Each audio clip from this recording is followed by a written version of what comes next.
Nesse vídeo, eu quero falar da ideia de proporcionalidade direta. Para isso, vamos analisar uma situação do cotidiano. Para fazer 400 pães franceses, um padeiro usa 10 quilos de farinha de trigo. Quantos pães ele pode fazer com 20 quilos de farinha?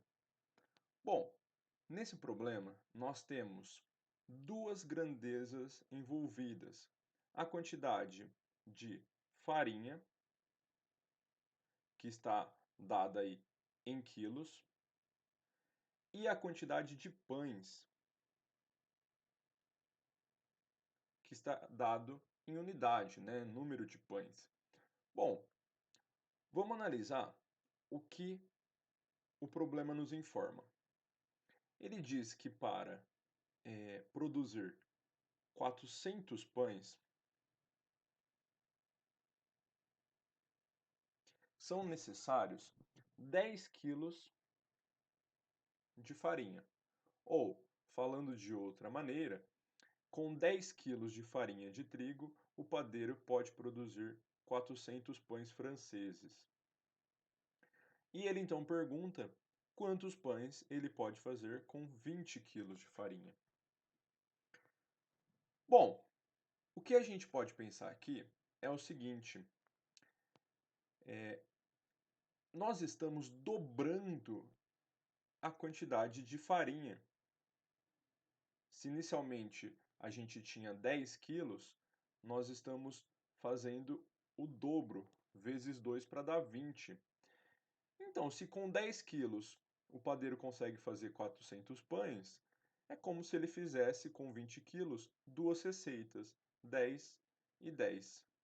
Então, ele produz 400 e 400, ou seja, ele produz também o dobro de pães. Então, nós podemos fazer 400 vezes 2 e isso nos dá 800. Então, nós percebemos que se a quantidade de farinha de trigo dobra, a quantidade de pães também é dobrada, ok? Então, a solução aqui para esse problema é que, se nós formos escrever a resposta, né, o padeiro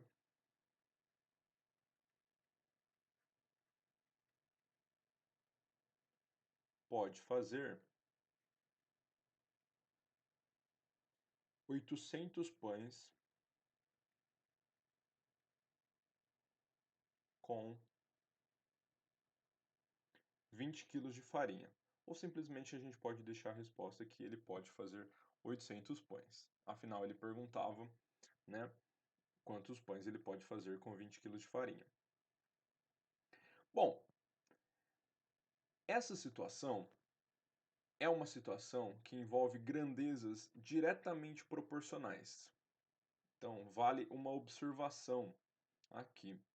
Então, temos uma situação que envolve grandezas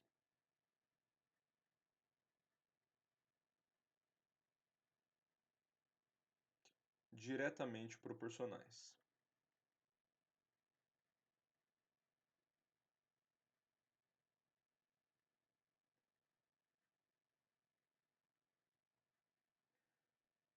Então, se a quantidade de farinha é dobrada, então a quantidade de pães também é dobrada. Se ele usasse o triplo da quantidade de farinha, então ele produziria o triplo de pães. E assim por diante. É isso que caracteriza uma situação envolvendo grandezas diretamente proporcionais, que a gente também pode falar como uma situação de proporcionalidade direta. Tudo bem?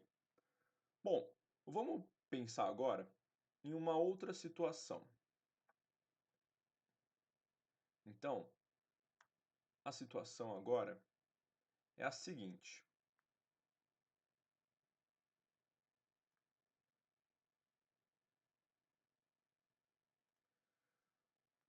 um feirante vende 4 abacaxis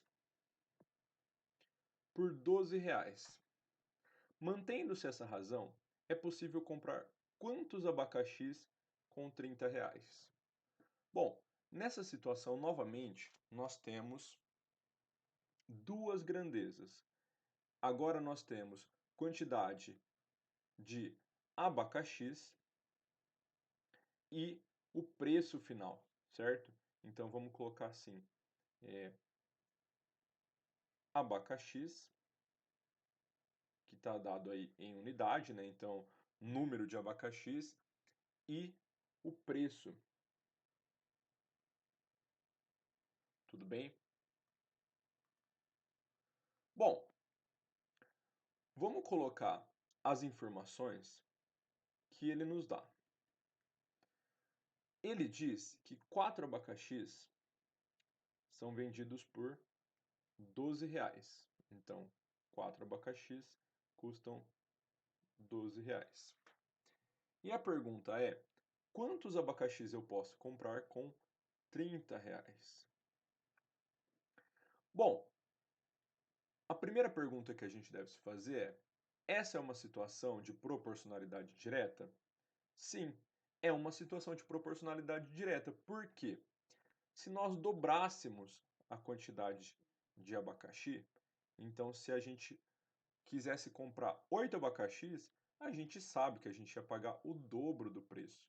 Então, se eu quisesse 8 abacaxis, eu ia pagar aqui R$ 24. Então, eu sei que se dobra uma quantidade, a outra também deve dobrar. Então, isso me diz que eu tenho uma situação de proporcionalidade direta. Então, temos aqui, mais uma vez, grandezas diretamente proporcionais. Então, proporcionalidade direta, que é outro modo de falar que nós temos grandezas diretamente proporcionais. Tudo bem? Bom, só que nesse caso não é o dobro, né? Eu dei o dobro só como exemplo, porém, ele quer saber a quantidade de abacaxis que se pode comprar com R$ 30, que não é o dobro de 12.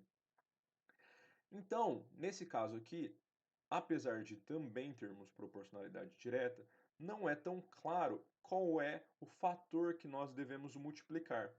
Então, como podemos resolver essa situação? Bom, uma saída para isso vai se chamar essa quantidade aqui de x. O que é x? X é uma letra que representa um valor desconhecido. Então, a quantidade de abacaxis que nós ainda não conhecemos e nós queremos descobrir. Para calcular o valor de x, nós vamos chamar o que nós usamos de regra de 3. Nós podemos multiplicar esses valores aqui em cruz e assim encontrar o valor de x. Então, vamos fazer o seguinte. Vou escrever aqui, regra de 3.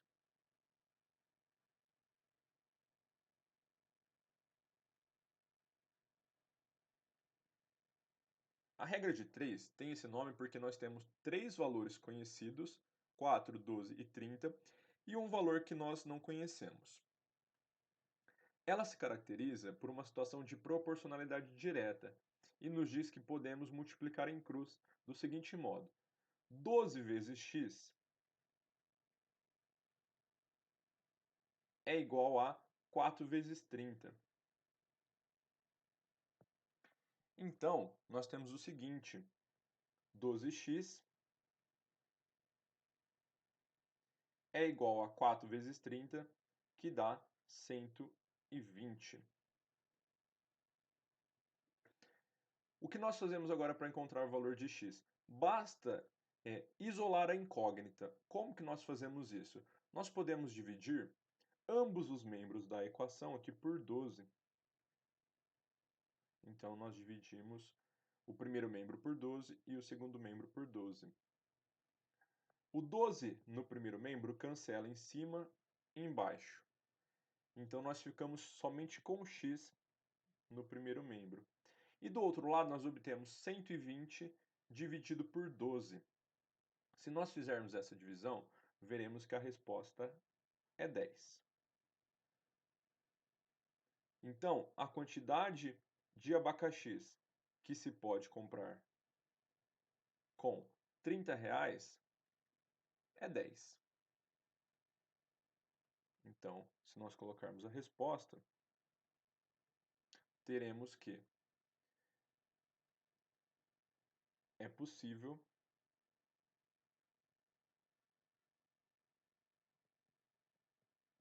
comprar 10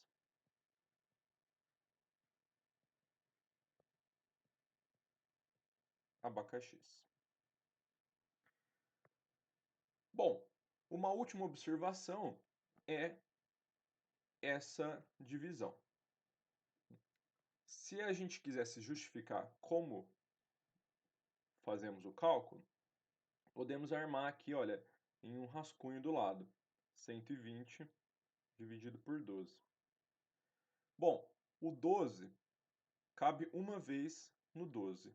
1 vezes 12, 12, 12 menos 12, 0. A gente desce esse 0 aqui, portanto colocamos um 0. E aí temos a confirmação do x igual a 10. Bom, é isso. Encerramos por aqui. Até a próxima.